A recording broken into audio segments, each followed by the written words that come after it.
Kapag boss na pila, at after ay muna yung dalangin para tayo ng pag-aaral ng maraming salita ng Diyos.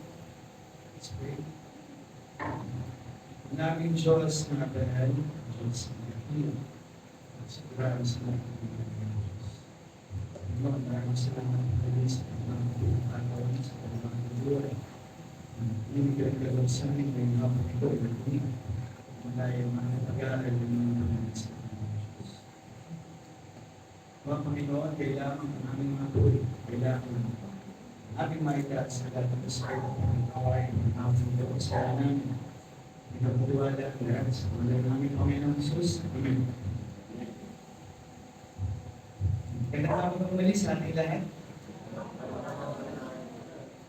Mga Katoliko po, kapag sila or kapag sumapit na yung sikat para sa kanila na Holy Week, ay alam natin ang ginagawa nila doon. Ito yung paraan nila ng pag-aalala sa ginawa ni Cristo sa krus ng Kalbaryo. Siya ay pinahirapan. Ito may kita natin. Nagpipilitin siya dahil ito ay iniisip nila makakabawas ng kanilang kasalanan. Para sa mga Katoliko, ang pagpipilitin siya, pinakabawas ng kanilang kasalanan at sakripisyo para po sa kanilang mga pamilya at pag-appreciate nila sa ginawang pagliligtas ng Kristo sa kanila. Pero tayong mga tunay na mananampalataya, tayo ay naniniwalang hindi na kailangan na gawin pa ang mga bagay na yon o ang pagpipinitensya. Kaya alam natin na tapos na. Ginawa na ni Kristo ang pagliligtas, wala na tayong kailangan idagdag. Wala na tayong kailangan ibawas. Binuwis ni Kristo ang kanyang buhay. Alam natin yan. Kaya hindi na natin kailangan gawin ang mga bagay na yun. Pag-aaralin po natin ngayon ay isa sa mga sikat na verse dito sa aklat ng Romans. Samahan niyo po akong buksan ng ating mga Biblia sa aklat po ng Romans chapter 5. Pag-aaralan lang po natin ay itong chapter 5, verse 6 hanggang 8. Ako na lamang po ang magbabasa. Sundin niyo na lamang po ng inyong mga mata. Sabi dito, Romans chapter 5, verse 6. Sabi diyan, sapagkat noong tayo ay mahina pa, sa panahong si Kristo ay namatay para sa masama. Sapagkat bihirang mangyari na may isang taong mamatay alang-alang sa isang taong matuwid. Pagkamat alang-alang sa isang mabuting tao, marahil ay may maghangas na mamatay. Verse 8, subalit pinatunayan ng Diyos ang kanyang pag-ibig sa atin. Nung tayo ay mga kakasalanan pa, si Kristo ay namatay para sa atin. Ginawa ni Kristo sa krus ng Kalbaryo, ito ang ating pundasyon ngayon kung bakit tayo nagpapatuloy sa pagsamba sa Kanya. Ito ang ating pananampalataya bilang isang Kristiyano. Ngayong hapong ito, tayo po ay mabilis lamang, may isang bagay lang tayo na pag-aaralan. Pero may tanong, bakit kailangan na magsakripisyo ni Kristo sa krus ng Kalbaryo para sa mga makakasalanan? Si Kristo ay namatay.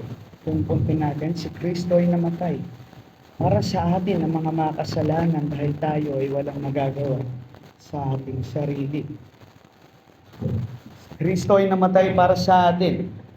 Wala tayong magagawa sa ating sarili dahil tayo ay mahina. Tayo ay walang kakayahan. Tayong mga tao ay puro na lang kasalanan. Kasalanan. Araw-araw tayong nagkakasala sa Diyos. Sigurado ako kung ang kasalanan ko ay kayang bayaran ng salapi. Tayo ay baon na sa pagkakautang sa Kanya dahil sa ating ginawang kasalanan. Alam natin ang katotohanan. Nagalit si Kristo o galit ang Diyos sa kasalanan. Pero tayong mga tao ay patuloy pa rin itong ginagawa. Hindi natin ito kayang iwasan. Hindi natin ito kayang labanan dahil nga tayo ay likas ng makasalanan. Hindi mo kayang makita ang kadakilaan ng Diyos dahil ikaw ay likas na makasalanan. Hindi mo makita ang kanyang kapangyarihan dahil ikaw ay likas na makasalanan. Hindi mo kaya makita ang kanyang awa at biyaya dahil ikaw ay likas na makasalanan at hindi mo rin kayang sambahin si Kristo dahil ikaw ay likas na makasalanan. Ganyan ang buhay natin noon. Bago ka umupo dyan, sa kinaupuan mo, alam mo kung anong buhay ang meron ka. Alam natin na hindi natin kilala ang Diyos. Ay nagsimula lahat sa ganun. Hindi natin kilala si Kristo kung ano ba ang kanyang mga ginawa para tayo ay maligtas. Ang tao sa harapan ng Diyos ay kaaway. Nalabot sa utos niya at nararapat lamang na parusahan. Yan ang nakita sa atin ng Diyos. Walang nakitang maganda sa iyo ang Panginoon. Yan ang kalagayan mo sa harap niya. Ikaw ay kaaway.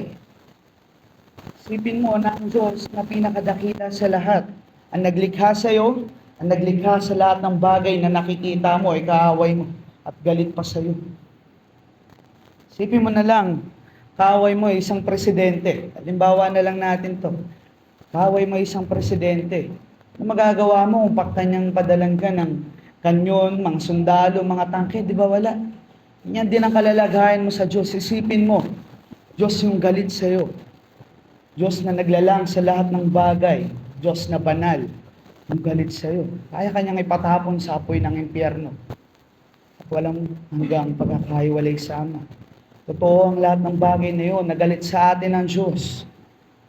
Walang tunay na preacher ng banal na salita na magsasabing hindi galit sa iyo ang Diyos nung ikaw ay makasalanan pa. Tayo ay nararapat lamang na parusahan ng Diyos. Dahil sa ating mga ginawang kasalanan, nagbigay ang Diyos ng kanyang mga utos. Hindi natin ito sinunod. Nagbigay ang Diyos ng kanyang mga batas at ito ay ating nilabag. Sa tingin mo ngayon ay karapat-rapat ka pa rin bang iligtas? Tulad din sa punto natin. Kaya ka niligtas ng Diyos dahil wala kang kakayahan. Yan ang nakita sa iyo ni Kristo. Wala siyang nakitang maganda sa iyo. Nagagawin mo o nagawa mo, ikaw ay kanyang iniligtas dahil ito ay kanyang kalooban. Ikaw ay pumatay. Ikaw ay nagnakaw. Ikaw ay hindi sumamba sa Diyos at sumamba sa mga Diyos-Diyosan. Pagsinungaling, nagkaroon ng maraming kaaway at sa tingin mo ngayon ay karapat-dapat ka pa rin iligtas. Mali ang pag-iisip mo, kapatid. Isipin mo na lang, may isang tao o isang kriminal pumatay at nagnakaw sa iyo mismo. Nung siya ay nahuli at siya ay dumaan sa paghahatol at siya ay hinatulang guilty. Tulan siyang guilty ng mga hukom. Sa tingin nyo, itong taong ito, kapag humingi siya ng tawad sa hukom, siya ay patatawarin. O kaya naman, sa tingin nyo, dito sa taong makasalanang ito, ay may magbubuwis ng buhay para siya ay palayain. Isipin nyo, may anak ka. Yung asawa mo ay pinatay ng lalaking yon, sabi sa'yo ng lalaki, ialay mo ang iyong anak para ako ay mabuhay. Sa tingin nyo, gagawin nyo yun bilang isang tao? Di ba hindi? Itong imposibleng bagay na ito yung ginawa ni Kristo. Ito yung pinakita niya. Ang kanyang ginawa. Inalay niya ang kanyang buhay. Binigay ng Diyos ang kanyang bugtong na anak para sa makasalanang gumawa sa kanya. Napakalalang kasalanan. Para sa tao na gumawa sa kanya, ang napakaraming kasalanan. Maraming mga taong iaalay ang kanilang buhay para sa isang magaling na doktor. Kaya magligtas ng libo-libong mga tao. Kaya naman sa isang preacher na kayang ipangaral ang Biblia sa libo-libong tao ng tapat. Kaya nilang alayan ng buhay ang mga taong ganito. Pero naisip nyo ba ay kayang mag-alay ng mga tao? O kaya bang ialay ng mga tao ang kanilang buhay? O buhay nyo para sa isang kriminal? Diba hindi? Ito mismo yung ginawa ni Kristo. 2,000 taon na nakararaan. Inalay niya ang kanyang buhay para sa atin. Namatay siya para sa atin. Tayo ay nakatingin lamang sa kanyang ginawa sa krus ng Kalbaryo. Wala tayong kayang i-offer sa kanya para maabot ang kanyang perpektong pamantayan. Wala tayong kayang i-offer sa Diyos na siya ay naluluwalhati. Ang tanging nating nai-offer sa kanya ay kasalanan. Wala tayong nai-offer sa Diyos na lumuwalhati sa kanya labas kay Kristo. Ang ating tanging kayang i-offer sa Diyos ay kasalanan. Tayo ay makasalanan mula noong tayo ay mga sanggol pa lamang. Sa sinapupunan ka pa lamang ng iyong magulang, ikaw ay makasalanan na. Di natin sinunod ang kanyang mga utos. Nilabag natin ang kanyang mga batas. Mapagsanggang ngayon, tayo ay nagkakasala, tayo na mismo na mga Kristiyano na alam natin na galit ang Diyos sa kasalanan, tayo ay nagkakasala pa rin. Pero tayo ngayon, siguro naman ay nakakapanlaban-laban na sa kasalanan. Hindi na tayo madaling matalo katulad noon. Dahil alam natin na si Kristo ay nagbuwis ng kanyang buhay sa krus ng Kalbaryo. Tayo ay hindi dapat kawaan. Ito yung buhay natin noon, tayo ay walang pag-asa dahil sa ating kasalanan. Pero ang ating Panginoong Jesucristo ay bumaba dito sa lupa, namuhay ng perpekto, walang kasalanan, at namuhay kasama ng mga kasalanan, at siya ay nabuhay kasama ng mga makasalanan. Ngunit siya ay pinarusahan pa rin. Siya ay pinahirapan, siya ay binugbog, dinuraan, minura, nilatigo, nasar, at ipinako pa sa krus ng Kalbaryo. Isipin nyo na lang ang ginawang ito ni Kristo, ang ginawang sakripisyong ito ni Kristo. Sobrang dakila. Ang sakripisyong ito, ang pinakadakila na alam natin sa kasaysayan ng mundong ito. Ito yung pinakadakilang sakripisyo alam natin sa kasaysayan ng mundong ito. Si Kristo na walang sala, binugbog para sa iyo. Si Kristo na perpektong namuhay, ay dinuraan, binastos at minura para sa iyo. Higit sa lahat, si Kristo ay namatay para sa makasalanang katulad mo. Kung walang kondisyong pagmamahal ng Diyos, kahit tayo ay nagkasala sa Kanya, at hindi natin sinunod ang kanyang mga utos at nilabag natin ang kanyang mga batas, tayo ay kanyang inibig ng walang kondisyon. Dahil alam ng Diyos na walang magagawa ang isang makasalanan para iligtas ang kanyang sarili sa kapahamakan. Kaya nga ibinigay niya ang kanyang bugtong na anak na si Jesucristo para sa atin. Si Kristo na mismo ay hindi kayang tignan ng Diyos, ng Ama, dahil sa kasalanang bitbit niya. Pinadala niya ang kasalanan ng buong mundo. Nung siya ay pinahako sa krus at namatay, kasama niyang namatay ang ating mga kasalanan. Siya ay nabuhay muli. Makalipas ang 3 araw upang ipakita ang kanyang tagumpay sa pagliligtas sa atin. At ayon pa dito sa verse 8, sabi dito, sapagkat tayo ay nagkasala sa Diyos, pinadama pa rin niya sa atin. Pinadama pa rin sa atin ng Diyos ang kanyang pag-ibig sa atin nung namatay si Kristo. Itong pag-ibig ng Diyos na ito, hindi lamang nagpo-focus kay Kristo nung siya ay namatay, bagkus ipinakita ng Diyos ang kanyang pag-ibig para sa mga taong pinagalayan ng buhay ni Kristo. Ang pag-ibig na ipinakita niya sa mga makasalanan at mga nagrebelde sa Kanya. Hindi karapat-dapat nakawaan ng mga tao na nakaupo ngayon dyan sa pinaupuan nyo na makarinig ng Kanyang ebanghelyo. Ito ay pribilehyo na ibinigay niya sa atin. Purihin ang ating Panginoon dahil sa mga bagay na ito. Kanyang pag-ibig, ang pinakadakilang pag-ibig na maririnig mo, ang kanyang pag-aalay ng buhay sa iyo, ang pinakamagandang pag-ibig na maririnig mo. Sa krus, ipinakita ng Diyos ang kanyang kadakilaan, kanyang pag-ibig. At sa krus din, makikita natin kung gaano ka makasalanan ng tao na kinailangan pang mag-alay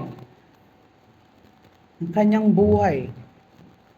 Kailangan pang mag-alay ng buhay ni Kristo para tayo ay mapatawad sa ating mga kasalanan. At sa krus din, ipinakita kahit gaano pa man kalaki o gaano ka pa man kasama, ang iyong kasalanan ay kayang patawarin ng Diyos.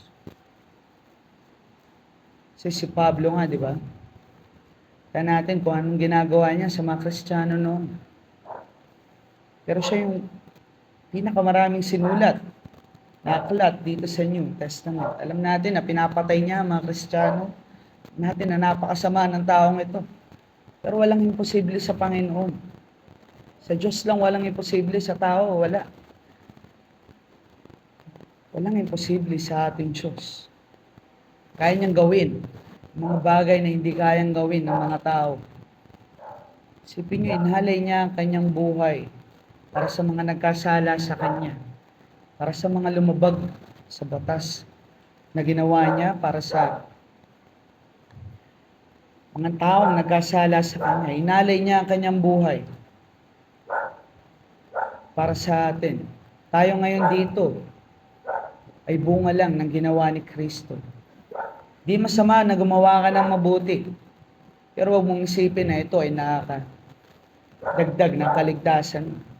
Ito ay bunga lang ng ginawa sa iyo ni Kristo. Kaya ka nakagawa ng mga bagay na yan, kaya ka nakakapagsimba, kaya ka nakasama sa evangelism, kaya ka nakapag-share ang kanyang salita. Ito ay bunga na lamang ang ginawa niya sa krus ng Kalbaryo.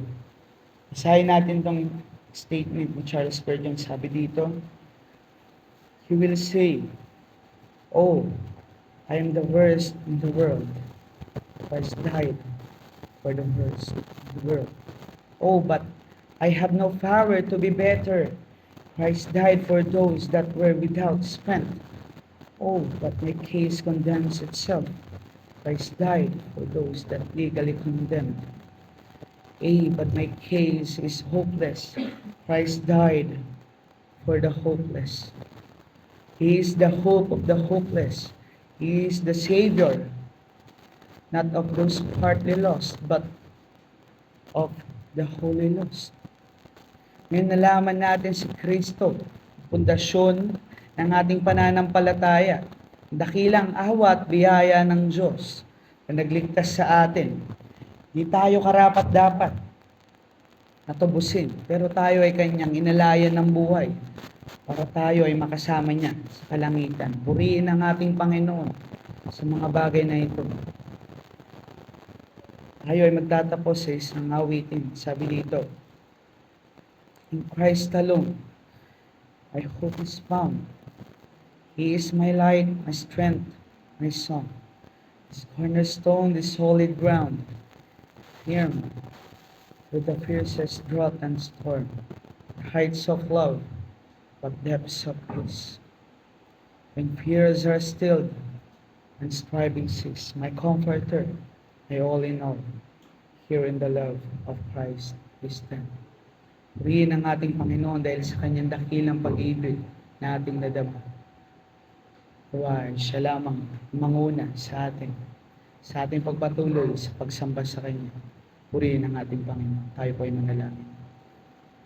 Naming Diyos na banal, Diyos na dakilang, at soberano sa lahat ng bagay. Panginoon, maraming salamat muli sa panibagong pagkakataon na ito na pinagkaloob sa amin na kami malayang nakalapit sa paanan ng biyaya at awa, O Diyos.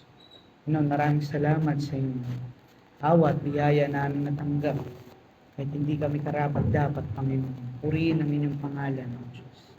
Kailangan ang mataas sa aming buhay, kailangan ang makita sa amin, Panginoon. Wala na pang iba.